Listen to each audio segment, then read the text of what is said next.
Thank you. I'm here to talk to you about my journey through football.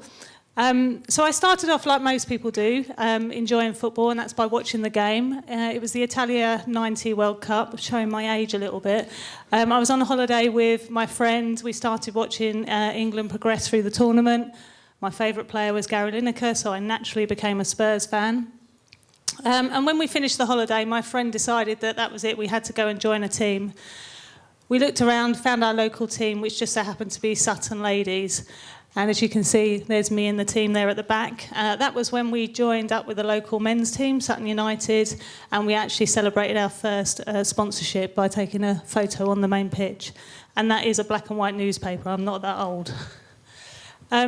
So as part of my journey, I wasn't exactly the best player, but I really loved the game and wanted to get involved. So I started volunteering with the club as their press and publicity officer, writing the match reports for the local paper. Really enjoyed that experience, and then the league were looking for volunteers to become the representative for all the women's teams across Surrey, so I put my hand up for that role as well. And it wasn't long before I then got introduced to Surrey County FA, so my first experience with the county was actually as a volunteer. And I actually became the first FA county women's coach, which was a role that the FA had in place before they actually invested in football development staff across the country. While all this was happening, I was doing my degree at Roehampton Institute. I had been doing the playing, I'd been doing the volunteering. As I came out of university, I decided that I wanted to get obviously more involved in sport. Originally, when I started, I wanted to become a teacher. But I decided that I really wanted to work in football. As I came out of university, whilst I had the volunteering experience, I had the degree, I didn't have any practical qualifications. So the only role I could get was an assistant in a leisure centre. That was with Fitness Express, but luckily they were a good company. They worked on professional development. They gave me my coaching qualifications, swimming and lifeguarding qualifications. And within 6 months, I was progressed to duty manager. A couple of years later, I then worked for the London Borough of Merton as a leisure development officer, working on their holiday play schemes and the London Youth Games. A little while later, I found out about the opportunity at the London Football Association. So it was their second role as a football development officer. It was a slight step down in salary, but I could see it was an opportunity to work in football, so I took that opportunity. I worked on the club side of the game. A couple of years later, I moved across to do the schools development, and that gave me a good broad knowledge across the game, which allowed me to secure the role as County Development Manager at Surrey FA. I worked in that role as County Development Manager for about 6 years, looking after the football development team and the funding investment across the county. About 6 years later, the opportunity came up to become CEO.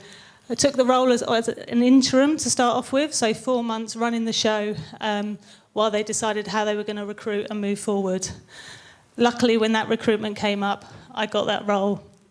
So I was CEO at Surrey FA for 5 years, and I really took the county through a reorganisational change.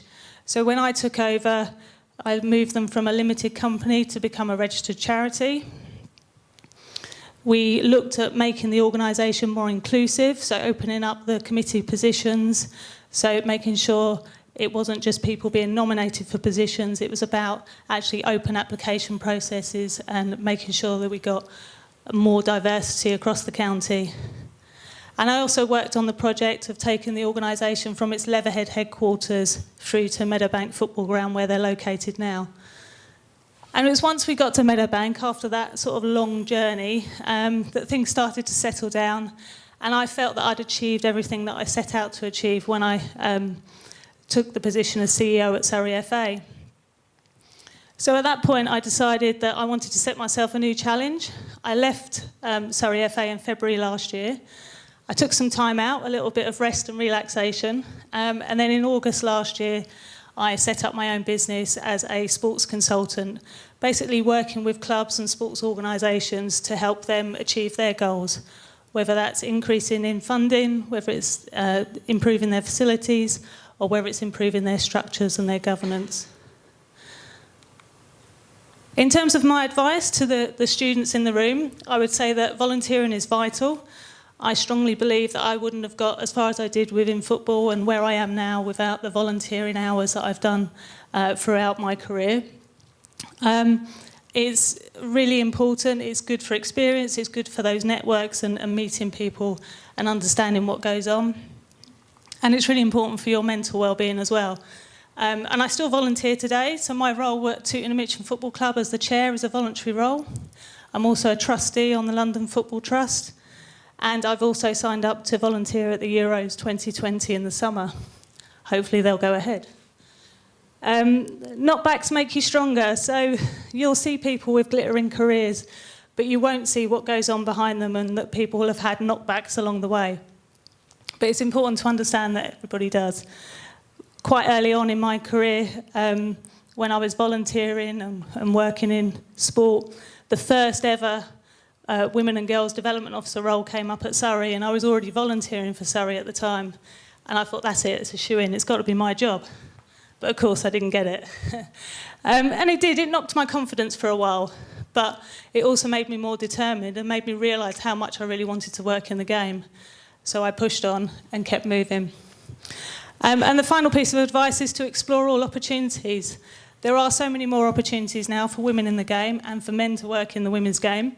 So, take the opportunities that are there, whether it's learning from your peers, whether it's the volunteering, or whether it's just coming to events like today and networking with different people.